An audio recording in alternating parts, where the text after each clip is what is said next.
Welcome back to episode 2, the Lightdrop podcast. Two friends talking creativity and beyond. My name's Jamil. My name is Jeff. What's up? So My yeah, name what's up? is What's up? You got for me? I got some stuff to tell you. We got some stuff to share. I'm looking forward to finding out what's in your thoughts. Yeah, man. Tell me what you got for me this week. So I listened to a couple of podcasts. I think I listen to podcasts constantly, either through work or driving or something, and I think I definitely heard some gems that I would like to share. So one of them is from Matthew and Cena. He's one of Chris Joe's like coworkers. I think they used. Yeah, I've seen him. I've seen him on YouTube Yeah, before. yeah. So he had an episode, and I mean, I've been following his work for a minute. So whenever I see him somewhere, I'll definitely pay attention to it. So he was in this other podcast, and he was talking about this exercise that he did when he was part of this course. It was called like the Alt MBA, and it's this like it's like $4,000 or $5,000 course, and it's supposed to teach you about empathy. And one of the exercises that he shared was kind of you find work, or not even work, you write a response, or you basically support an opposing thought. So let's say like there's something that you very much disagree with, like uh, I don't know, like the death penalty or something. You kind of say like, Mm. what would be, this is the reason why this should be done. And you can do that with your own work. I think looking at your personal work, maybe you look at like older work that you've done, and a lot of times I think people will critique their work as if they had the same skills as before. So you can look at your own work and just say like, what are the things that make this thing good? Like, what did I do right? To sort of be a little bit kinder to yourself. You can do that with other work that you see, whether it's like very contrastly work, kind of things that you would never touch, but you recognize things that pop out to you. Maybe you see things that the artist had done right, or the creative had done right, and then you just support it with a paragraph or a couple of sentences. And you can do that with everything that you're doing, whether it's work or family or friends. You sort of build empathy by supporting those opposing thoughts and pushing yourself to the limits of why were those things done correctly. So I just thought that was a Yeah. really cool like exercise. I mean, the one that he picked was like white supremacy. And I was like, yo, that Uh-oh. is intense. So just doing it on a You write lighter a level. paragraph. Yeah, Yeah, that'll get your creative juices flowing. exactly. You know what that makes me think of is I actually saw a post on LinkedIn kind of drawing the line between that distinction of an artist and a creative, or I'm sorry, an artist and a designer, right? Yeah. Like knowing the difference. And that kind of makes me think of how you would see one thing as an artist, one thing as as a designer, right? Because in the post he was essentially saying how an artist, that's kind of like your internal visions, things that you resonate with, things that you like to do, things that you like to create, colors that you like, themes that you like, your ideas. Yeah. Whereas designers are bringing out other people's ideas and bringing other people's visions to life. So there's remarkable aspects to both. There's a need for both, right? Yeah. But there's also that balance of of going too far in one direction, right? Where you may only be an artist, you never kind of look at other people's ideas and try to bring other people's ideas to fruition Yeah. and that in turn could leave you being kind of stagnant in your own work, Yep. because you don't have those other perspectives of other people's ideas, other people's thoughts, other people's visions. And then on the flip side, if you're spending so much time as a designer, right? And I honestly feel like I fell into this trap a few years ago, in that all you're doing is bringing about other people's creative visions, other people's notes, other people's ideas, and putting all your energy into that.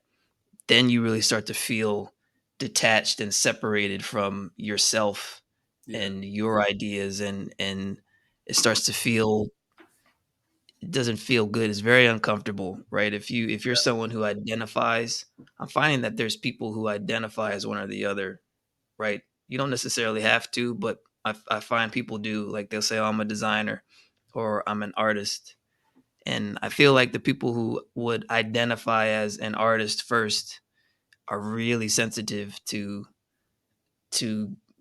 getting pulled away from that for an extended period of time working on other people's work. So yeah, Yeah. that's interesting what you said about like that exercise to view someone else's thoughts, opposing thoughts, or especially as it creates to like artistic styles, right? Things that you may not necessarily find appealing, Yeah. but find ways to make it appealing. That's a good exercise. Opening up yourself to that, I think it's what allows you to ask questions. Once you're able to ask questions about, other people or other people's work in general, and go deeper than that by empathizing with them, and through that exercise or any other exercise, then your work starts to also gain that deeper meaning, because now you have opposing ideas. You're not just thinking in a linear way. You're open to like all the possibilities. So, I mean, I think empathy is super important now in the creative industry. I mean, it's definitely, I think it's like a hot topic, but it's it's not a bad thing that you could practice to become a better artist in general. It's just, $4,000 though, that's crazy. yeah, it's crazy. $4,000 for an empathy course is It was crazy. he said that it was like a leadership course, so it just taught him a bunch of stuff, but that was part of the Okay. course. Yeah. But nah, so that was definitely, um, I don't know. It was Yeah, just sounded like an interesting idea for moving forward. yeah. I read something not too long ago, um, regarding interest, and enthusiasm.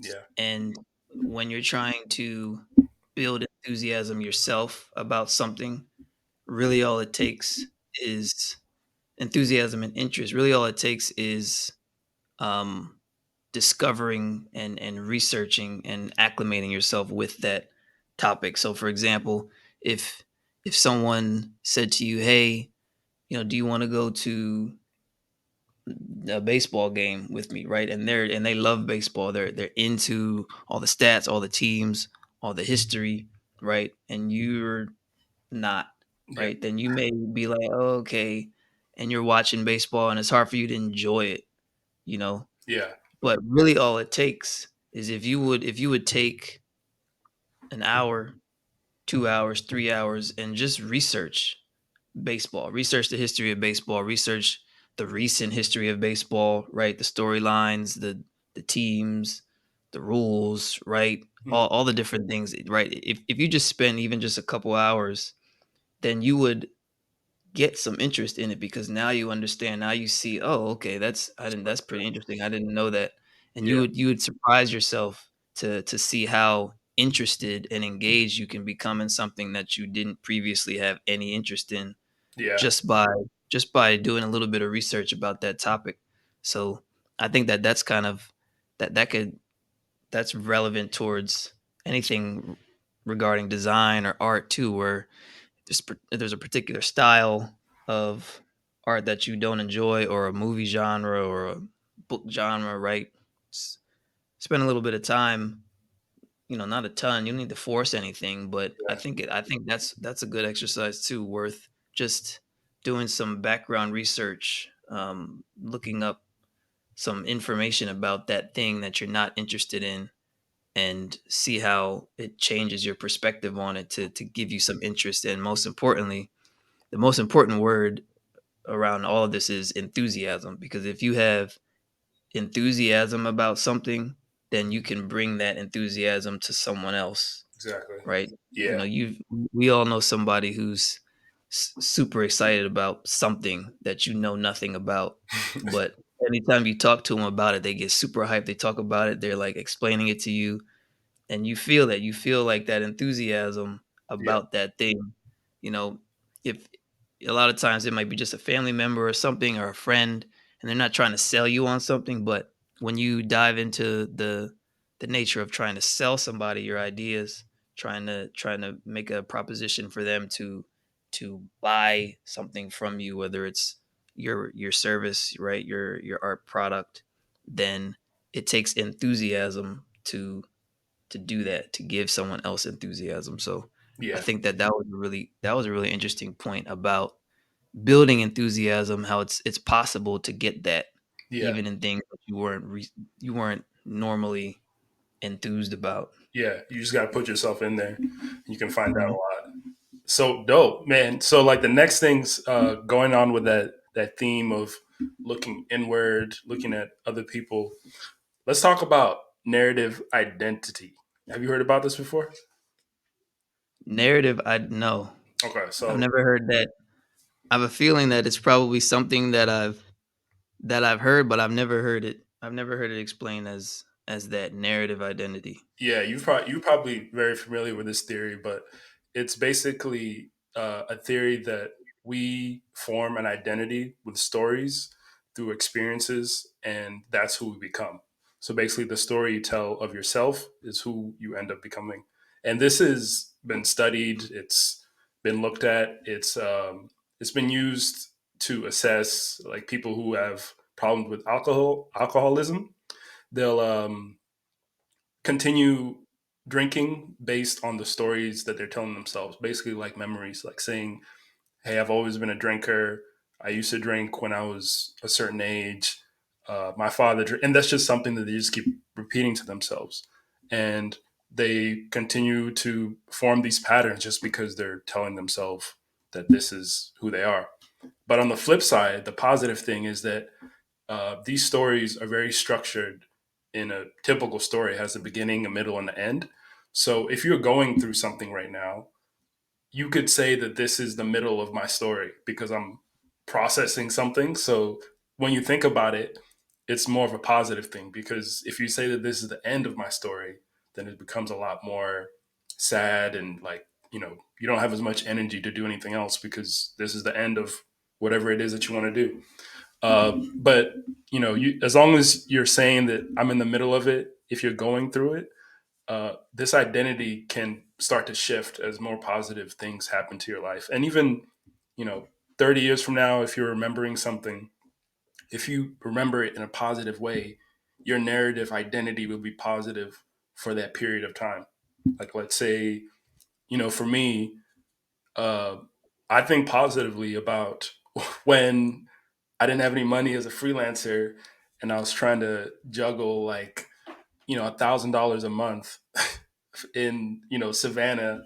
And, um, you know, when I think back on it now, I still get excited because I took a leap of faith. And even at the time, I felt like when I decided I want to be a graphic designer, I felt like I was towards the right path. I was at least doing something that I was closer to my dreams.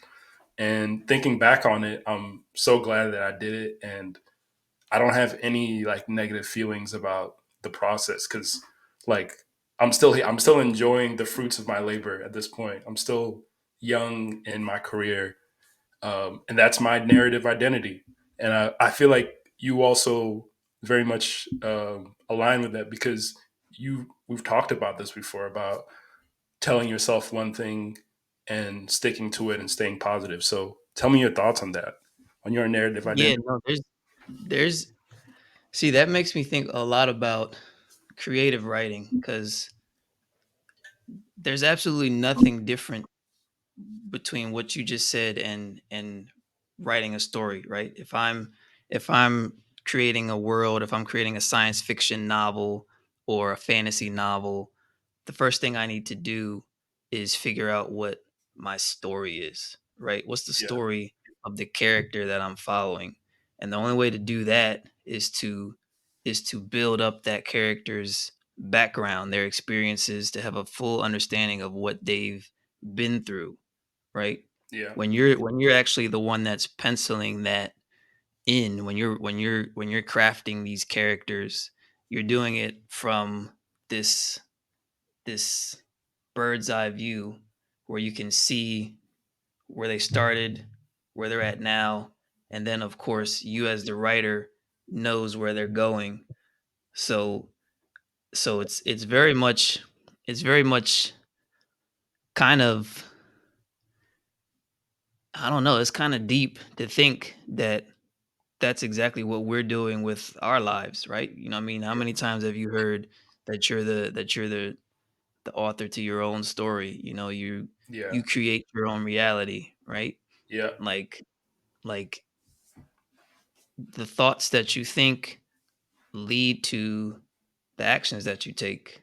You yeah, know, I think in a broader term you could say that thoughts are energy. You know, thoughts are energy literally, in that the th- the things that you think will lead you to the actions that you take.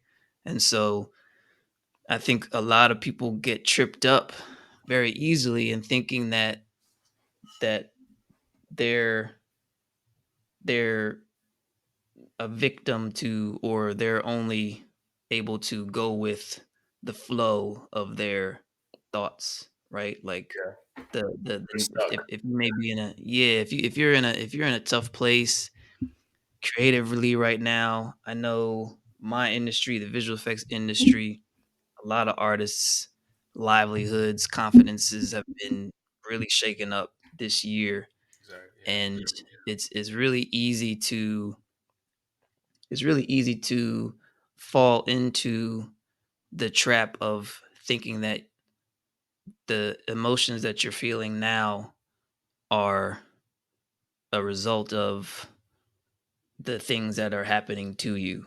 But there's a lot of power in knowing that you control your thoughts, and your thoughts are what are controlling your emotions. So to your point about that narrative identity, it's really important to just kind of stay diligent on that story that you're telling yourself. Oh, this is a bad time right now. There's no work out here. I don't know what's coming next, or yada yada yada. yeah, That's you thinking that, and you could just as easily think positively, think optimistically, and for no other reason than to just feel better, yeah, right? To yeah, just feel better, and in where you are right now, wherever you are right now.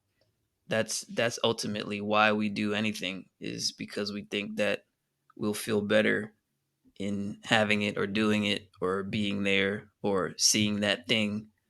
Anything that we want, hmm, you know, strikes to be over, work to pick up. We want that thing because we think that we'll feel better when it happens.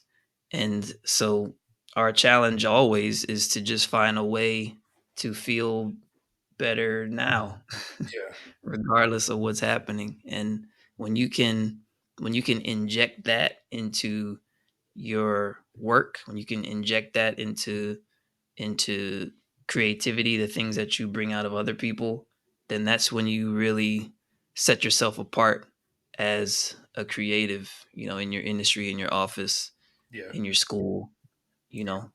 Bringing in that energy, super Mhm. important. Bet. Next idea, man. So I'm gonna finish off with a dangerous idea. Oh, So I've talked about this blog before. It's called edge.org. This is my book that it's not my personal book, but it was a book that was recommended to me by my professor at SCAD. And this whole book was like just a bunch of interesting questions and ideas. And I think it's super important to be asking yourself questions as you go along as you work. I feel like from the difference between me being more of a junior to being more of a mid was the questions that I started asking about myself and my work as I was working. Uh, you know, whether it depended on like speed or um, thinking about the client, things like that. It was just asking better questions. So a good exercise, me, Mr. Exercise Guy, is to ask yourself better questions. So this dangerous idea that I read from this book, it's by Scott D. Sampson, and his dangerous idea is that the purpose of life is to disperse energy. Obviously we're aware of thermodynamics. It happens in the atmosphere, happens in the biosphere, all the spheres. And then on a smaller level, Wait a minute. Wait a minute. Wait a minute. You making assumptions about me now. about you. We're aware of thermodynamics. Thermodynamics. Yeah, I mean you know what Wait a minute. thermodynamics. What? You know that word. You may have to backtrack a second and get me up to speed on thermodynamics. If you, It's thermo. It's okay. So it's basically I know a thermos. You talking about the like movement like of a energy thermos? uh, in a sphere of space. So like things, molecules go from condensed space into an area where they can disperse. So heat, same thing. Thermodynamics. Heat travels up to the sky. Um, so this is all obviously leading back to the idea that all organisms. Yeah, I have to cut that out. all organized Organism, organisms. Sorry, organisms. Oh, all go ahead. organisms. No, wait. I like organisms. Organisms. It's a lot better, right? Um, but not. We're all constantly dispersing energy, right? Organisms are temporary waypoints for the sun. They basically, on a macro level, we're a community of organic batteries dispersing energy throughout everything that we do. I mean, we spoke a little bit earlier about the sparks that start in your mind and then eventually become the things that you do on a macro level, or micro, sorry.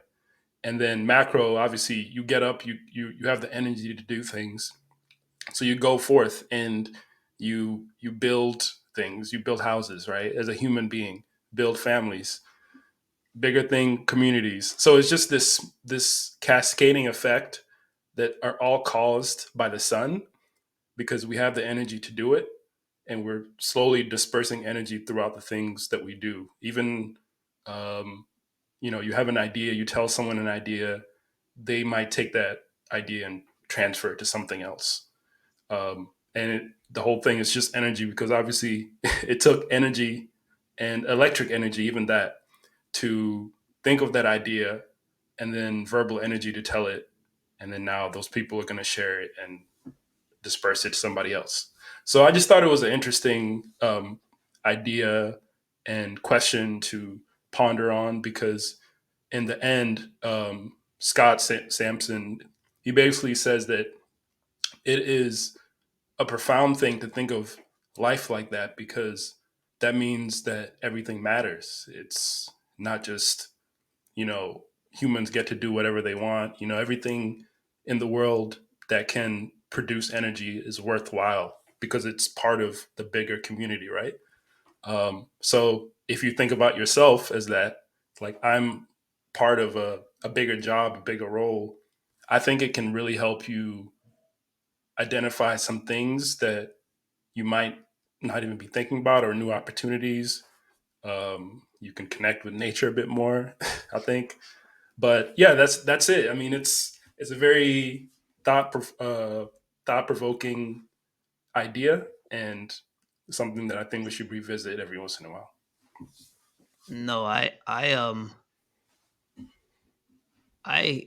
had a moment.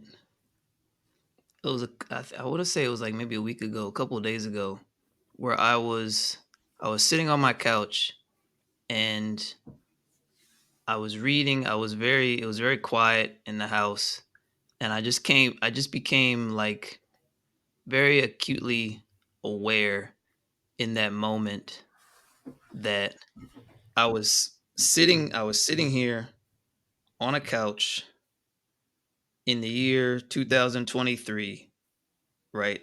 Right. With all these things happening around me that that are a result of literally millions of years of evolution, Yeah. right? Like you think back to like at some point in time, the plot of land that I'm sitting on now was prehistoric, right? It was Yeah. right like at some point in time, it was nothing, Yeah. you know? And it's like without getting too deep, right? Like I wasn't high or anything like that, Yeah. but it was like really interesting because it was almost like very comforting Yeah. because because it kind of reminded me that like this is what we're here for. Everything else that may be causing me stress right now is stress that's being caused up here. Yeah. If thinking about work or or or bills or relationships or whatever is going on, conflict in the world, like it's not actually in my immediate environment causing me harm, Yeah. so any discomfort that I'm feeling is all up here, you know because of these other concepts that we've created in society. And and so yeah, everything that is now is a result of thoughts that were thought to create things in the past, Yeah. so like that's very empowering to think that way because I know that what is old news. So what's coming is what's a result of what I'm thinking now, what I'm saying now, what I'm encouraging people about now, what I'm receiving now. And Exactly. so yeah, that everything is energy. Yeah. Everything is energy. So yeah, Source of that's that. we could talk for hours and hours and hours about that, I'm sure. Yeah. Exactly. That effect that people have on each other, and I think in the creative industry, I think, like you said, we're very acute and aware of that energy, and it's important to protect that. It's super important to protect it, and Oh, I think that is. I feel like I feel like people who are in creative industries had a moment when they were younger where they made a decision, right? yeah, Where, especially people who've always been in creative industries, right? Went to creative universities or, got into graphic design like straight out of college or didn't go to college, went straight from high school into doing design work or some kind of artistic field, right? People who are in artistic industries at some point in time made a very distinct decision to be who they are, to be in a position to express exactly who they are. And that's not to say that professionals in, doctors and and engineers and in those fields, people in finance, right, aren't in those positions because they love them and because they're passionate about it and because it expresses who they are. But something about the creative professionals, there was a very important switch that happened that caused them to say, You know what, I want to do this thing. yeah, I want to create this. I want to create this for people. I want to create this for myself." And so you fast forward over the course of one's creative career, you may fall into working at an agency or you may fall into doing a lot of design contract work for other people. and it's easy to fall into that tunnel Yeah. after, months, years go by, to ultimately reaching a point where all of a sudden you feel like you fell into that same hamster wheel that you tried to avoid when you made the decision to get into your artistic field. Hmm. And so I think that's where that sensitivity comes from, because when that burnout starts to creep in, because you feel stagnant because you're not actually creating your work, or you're expending so much energy dealing with the office politics and clients and all of that, then it hits much harder, where you become very much aware again of how you've kind of deviated in a way from who you are as an artist, that decision that you made, you know. And I think that is that, like, those feelings of burnout, or those feelings of being stuck, is just a good opportunity to take stock of how you feel, and to kind of remember that, that uncomfortable decision that you made on the onset of your career wasn't some kind of flag that you could place and say, okay, I did it. I'm a creative. I'm an artist. I'm in an artistic industry. Like, I did it. It's a constant to be a creative, to be an artist. It's a constant uprooting of your comfort level. You Yeah. know, there's that difference between there's that difference between stagnation and, like, being comfortable, right? Exactly. Yeah. And I feel like when you start feeling that uncomfortableness, since it's so new, it can give you a lot of anxiety, right? So, like, like we were talking about, like when you know, you're waiting for bookings, or you're not sure if the contract is going to go through. Like, I've been in these situations where it's like I'm waiting for either somebody to pay me or something like that, and I'm just constantly worried about, like, maybe I'm not good enough for this. And I feel like once that thought creeps in, you forget that you've achieved something. You've gotten to a certain point where you're waiting for this certain thing, and even though at that point it's probably rocky, whether it's like a slow season or something. But if you just remind yourself that I'm still here because I decided that I wanted to pursue this, you're able to reconnect with it and calm yourself down, and just understand that it's a process. Yeah, I've had a lot of angst this year, Yeah. kind of based off what you were just talking about there. Work has been very slow for Tell me myself about and a it. lot of What's it's been very, I mean, how's that been? it, it's been tough, man. It's been very tough. My work has been very, very, very slow for me. I've always been a contract freelancer, Yeah. so it's not like I was laid off, right? Like so Yeah. many other of my peers in the industry, but just finding work in between bookings has just been few and very, very far between. And after a while, just like you said, that kind of self doubt creeps in, because you may not be extremely plugged into other people who may be working, or Mm. you know tapped into the news. So some of those doubts of, oh, is this because of my experience, of my skills, right? Is it like those kind of self doubts start to creep in, Yeah.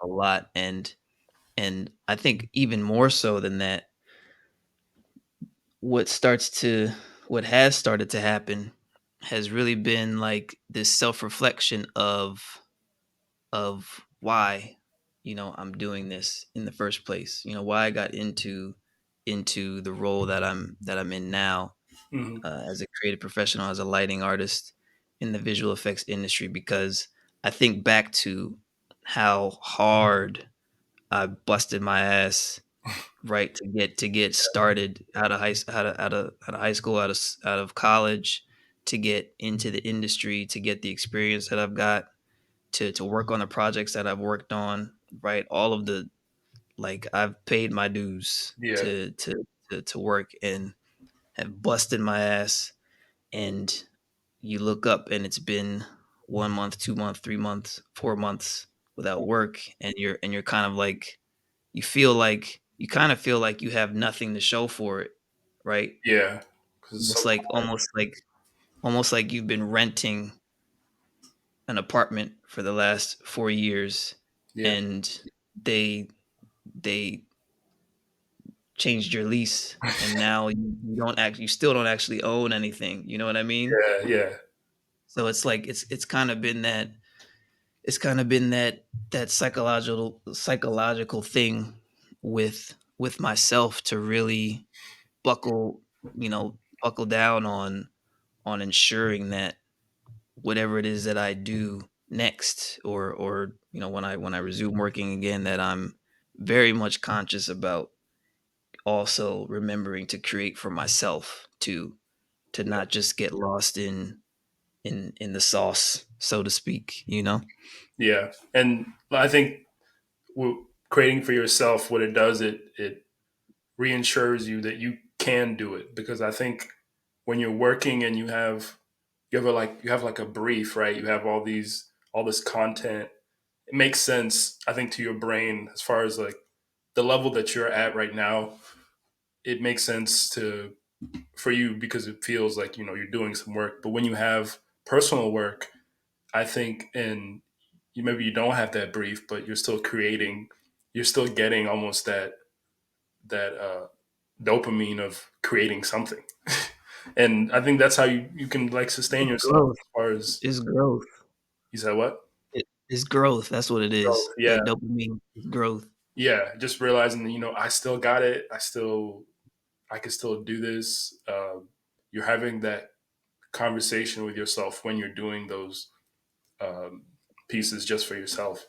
So it's like super important. I've been trying to get back into it for sure because I've also, I mean, even me being, I'm now that I'm a full time graphic designer, and I'm probably the most secure that I've ever been in my life, and I still feel like I don't belong or I don't have the ability to do it, even though logically I know, and I'll get like anxious maybe sometimes when it's like something is it's due and I have like a specific deadline and it needs to go or the whole project is ruined, and I'll have anxiety attacks where I'm like just like I can't breathe, I need to walk around, I need like space. But when I have time and I'm able to breathe and slow down my breathing a bit, that's what I do. I reassure myself in those small moments that I can do this, and it's just this, it doesn't stop. I don't think it'll ever stop for us. Like even, we're 80 years old and we're professors or something. That self doubt Well, is always there. that's the thing. It's like, I mean, I completely hear you. I still have moments sometimes where I think about like rendering something, you Yeah, know, overnight, and it's like even though I've rendered a million things and I have this experience, I know that all it takes is for me to forget one thing, or it's like just when you're dealing with clients, you're dealing with studios that you're working for, and all the money that goes into these projects that you're working on. There's also that added kind of like anxiety to like exactly. underlying like you know like what we're doing in the grand scheme of things is all subjective, and it's all very much just to make a commercial or a movie Yeah, or something.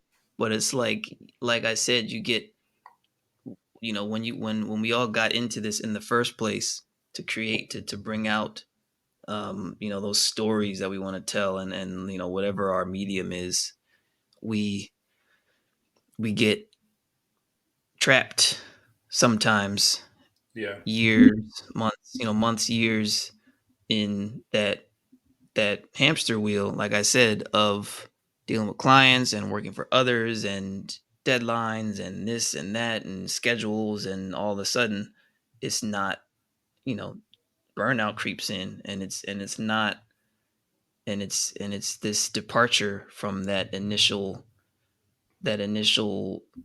thing that you wanted, right? Growth, that artistic growth. And that's honestly, I feel like that's what the anxiety is. It's that it's not yours, right? Yeah, Because that anxiety turns into, when it's your project that you're working on, right? And there's this uncertainty about it, right? It's just kind of like it's frustrating, but it's also like energizing because it's yours, and it's like, okay, how can I solve this? How can I figure this out? But yeah, the moment you inject deadlines and yeah, budgets and clients and other people's subjective opinions and notes, then the anxiety is really inevitable, to be truthful. yeah, After a while, if you don't take a bit of time to to take care of yourself. yeah. And the I think about those personal projects now as kind of like a studio session with my younger self. Whether it's, if I was able to sit down and take my time and like really, like, if I was showing off to like 13-year-old Jeff, like what would that feel like? It'd probably be very cool, because I'd feel very energized showing my younger self all the stuff I've learned. Um, Jeffrey the Great. you said Jeffrey the Gray, exactly. I'd be old and talking to my younger self, but I think that's the importance of those personal projects. Is that you can really gain a lot of um, energy and just emphasize your art in everything that you do and revitalize some of that spark, and yeah, just get back into it. Yeah. Yeah, 100%. Yeah, 100%. Yeah, man. I'm glad that you're enjoying the position you're in, though, because yeah, I do remember, that period of time where you were very much questioning your abilities, and I'm looking, it's always easier to look at someone else and see very clearly their capabilities, yeah. It's their their yeah, their their competency at what it is they're setting out to do. It's always tough to tell it to yourself, but like, yeah, I mean, I saw it in you years ago. It's like, yeah, you're gonna be just fine, man. There's there's always that self-doubt that kind of creeps in, but yeah. I yeah, I think so it's I remember when you came to SCAD, and we were talking, and I think I had like bombed like an interview. It was like terrible, man. I felt so bad, and I came up to you and we're talking or something, and I think I told you about the situation, or I think you could just see that, like, I was like, that was my one opportunity to maybe make it right, and you just telling me like, hey, do you have people's emails? And I was like, yeah. It's like, that's all you need. From now on, just don't worry about it, because it's like you can always come back and talk to them and show them like, hey, I've gotten better. But that was just, I mean, I remember that helping me out with so much of my anxiety when I was still at school. I was mm, like, as long as I got their emails, I can always contact yeah, them. yeah, I do remember that, actually. I do remember that. Yeah, I remember that. I think that was kind of like, yeah, man, that was born out of my experience with just cold emailing and feeling like at the time you're making absolutely no progress. But when I look back, like even, oh man, it was a while ago now. It was probably like almost 2 years ago. But I was leading this job, and one of the people that I was that one of my like artists, one of these lighters was was booked, and I remember just thinking, I was like, this name sounds familiar. I've never worked with this person before, Hmm. but this name sounds very familiar. And it was a fleeting thought at the time, right? And we worked together. We worked. He was awesome, right? And I also got kind of the I got kind of the impression that he felt the same way. Hmm. Like when we would talk like one on one, I could kind of, it kind of felt like we know each other from somewhere. You know what I mean? Like there was that between it. We didn't actually like say it, but like there was that vibe going on. And just this year, I was looking back through my LinkedIn DMs and I saw that I had messaged him in 2015 when I was like a month out of college, Yeah. just asking him for, just like I was on LinkedIn cold finding other lighters, and I messaged him just asking him for like advice or like, tips or something about getting into the industry. Yeah. So so I was like like completely forgot, but I was looking through my DMs and I was like, wait a minute. Like I led a job where he was, one of the artists, and like I'm fast forwarding, like I didn't even remember like in 2015 Wow. that I had actually messaged this person asking for advice on how to get in. So it's like it just made me think of like no effort is ever wasted. Yeah. Like after having had years of kind of proof of that, Yeah. there's confidence in knowing like, okay, nothing is ever wasted. I'm reaching out to people, I'm sending emails. They may not be replying, but the effort will not be wasted. Like it'll come back around in some way, shape, or form. Somebody will have read it or have seen it or recognize me in some way. Yeah. Because I mean, you just need one yes. you know, one yes. When you're starting off, you just need like one yes. So that's the you just pursue that relentlessly. yeah, man. You got anything else? Was that That was all my was three ideas. I mean, obviously, I have a couple of things that I've been thinking about, but I think those are more you like gonna hold on to them? I gotta hold on to those ones. I gotta marinate, marinate in those ideas. Yeah, I came across a couple things myself over the past few days that I thought were interesting. Nothing too like deep, just kind of like news that I saw. I think one of the most interesting things in a while that I wanted to run past you was this the technology that's emerging with like volumetric animation, right? Like in real time. Say for example, I know they did something with NBA either earlier this year or last year, where it's just essentially a real time animation of the game, right? Mm, Where they can put this virtual environment to have all of the players moving around, and because it's virtual, you can put your camera anywhere. interesting. You see what I'm saying? So like you may have seen like the early adaptation of that with those virtual courtside seats, Mm, how they have with VR, the VR headsets like and during COVID everything. or I recently? think they had that. Yeah, I mean, they have the VR technology with the headsets, the Yeah. Oculus, and now with Apple's headset, you're starting to see ways that they can now use it, right? Like they made the technology, but there's no content for it. Yeah. And so this volumetric technology is when I kind of thought of the ramifications and the possibilities of where it's going, it just kind of got me like pretty excited, to think of what sports and live events could end up turning into. It's Yeah. also kind of Black Mirror It ish. is. Yeah. Also, like right. like recently they had this.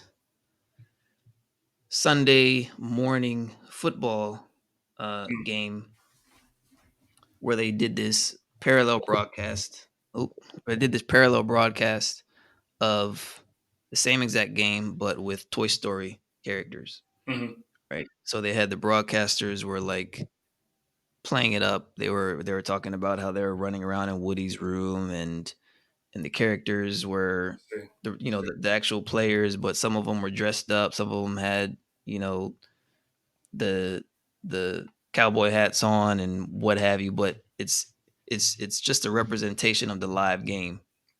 You Interesting. see what I'm saying? Yeah, But but the fact that it was Toy Story characters and animated allowed them to get away with the technology not being all the way there because they were moving kind of blocky and kind of choppy and mhm, kind of quirky. But it just had me thinking, okay, well, fast forward, 5, 6, 7, 8, 9, 10 years from now, where these these volumetric animations are looking like, say, for example, Madden or mm, NBA 2K, like the grab or better, right? Where it's looking well, photoreal. yeah, And now all of a sudden they essentially just have this exact recreation of the live event, whether it be a football game, a basketball game, tennis match, or like NASCAR or F1. You know, they have this live representation of it virtually that they can put you in anywhere. yeah.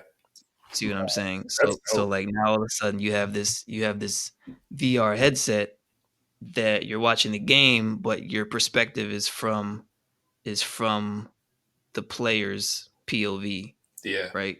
So like you're catching the ball or you're passing the ball or maybe you're in the cockpit of the F1 car, yeah. you know.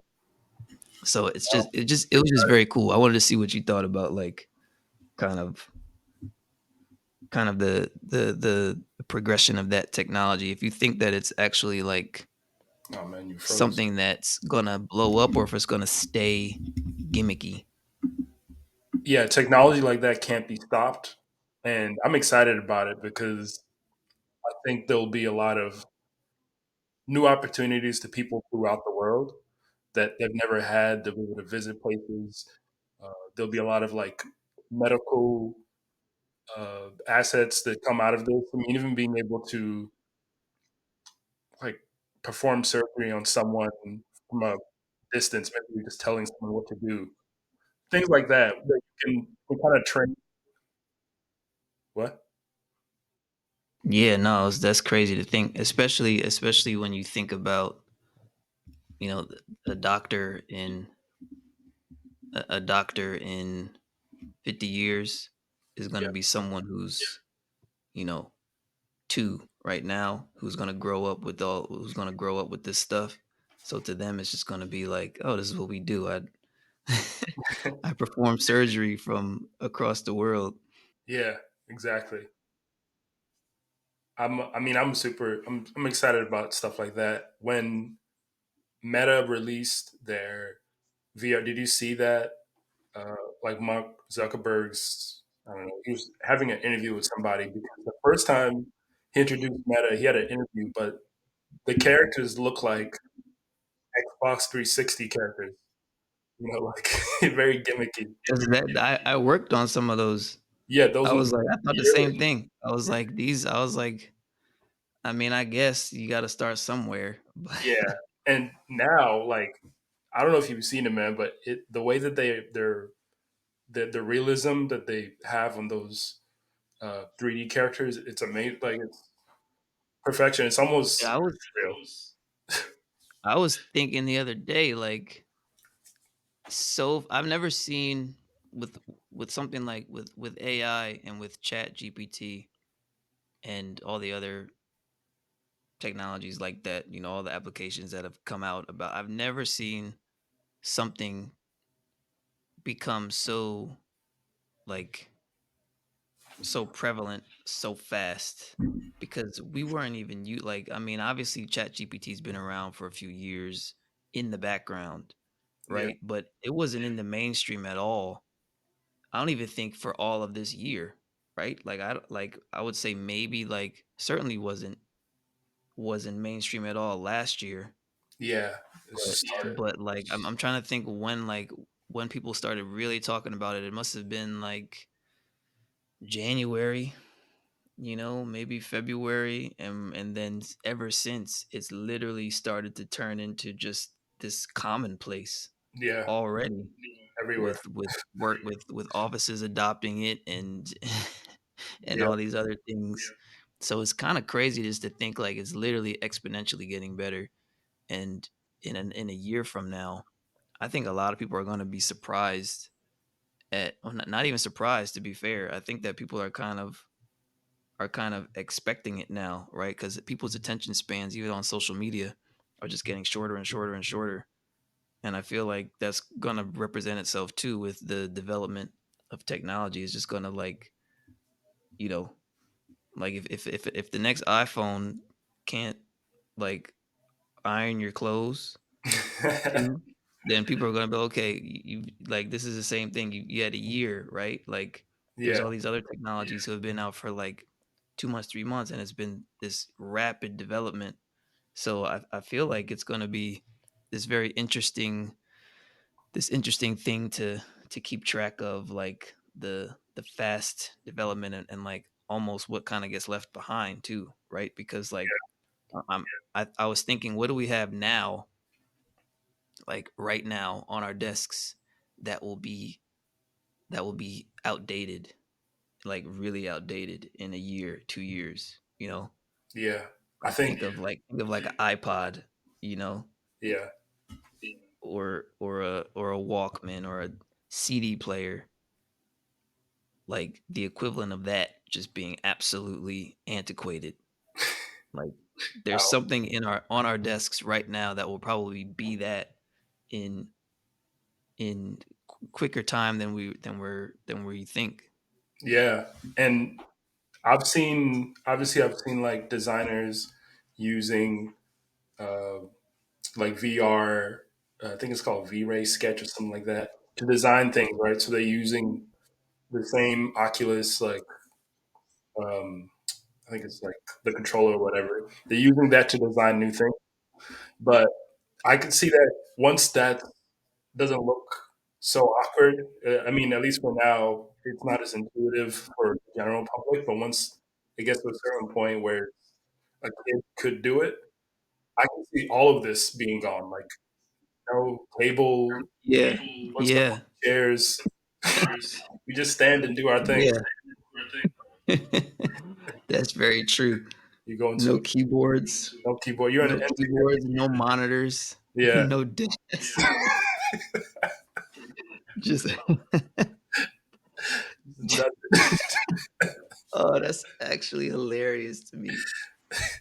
You could literally just have an office that's just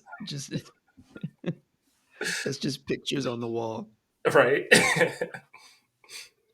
Oh man, Yeah, that's crazy to think of. nah. But I'm That's excited crazy for to the think of. most part of it. I think there's going to be a lot of um, benefits because once I think when you can communicate something or a feeling a little bit better, then some things start to grow, right? If you can communicate a need by putting somebody in a space, then they don't have to go to the end of the world to see that there's a problem or a war going on, right?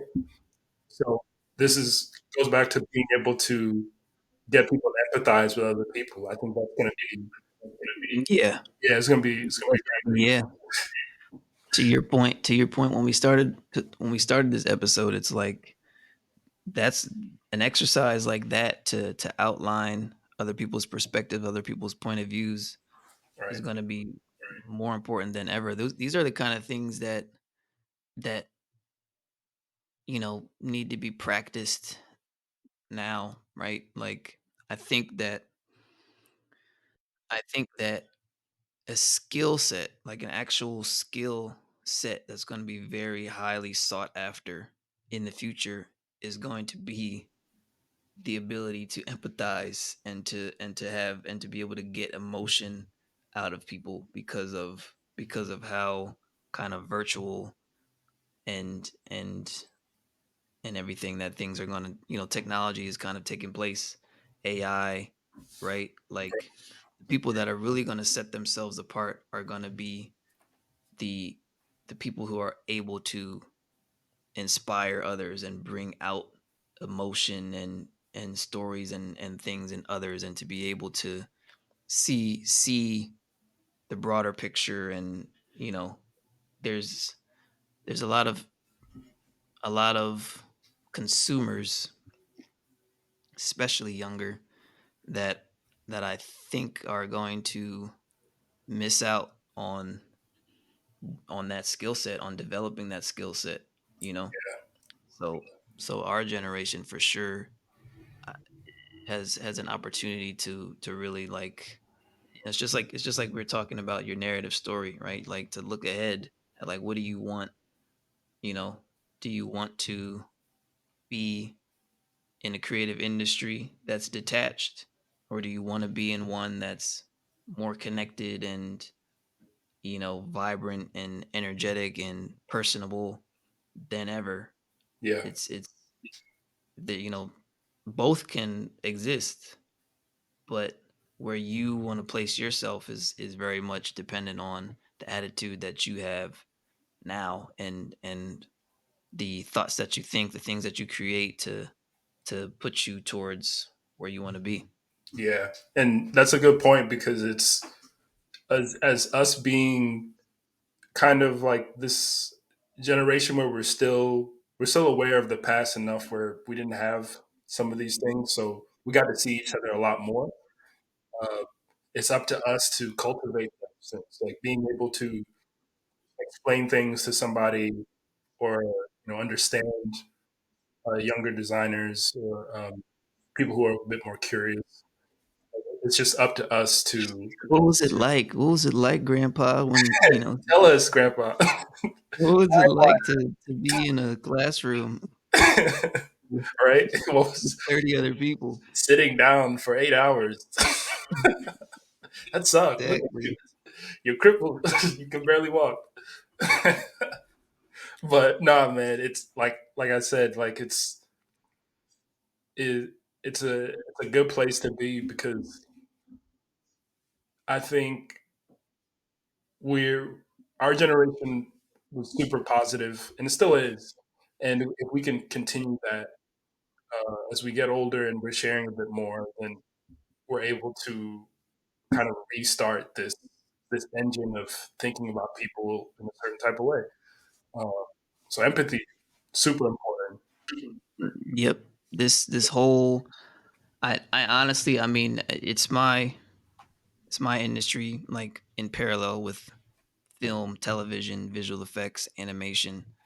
And but I'll admit that I don't completely know exactly the ins and outs of what's trying to be discussed as far as artificial intelligence goes, with the writers strikes and everything going on.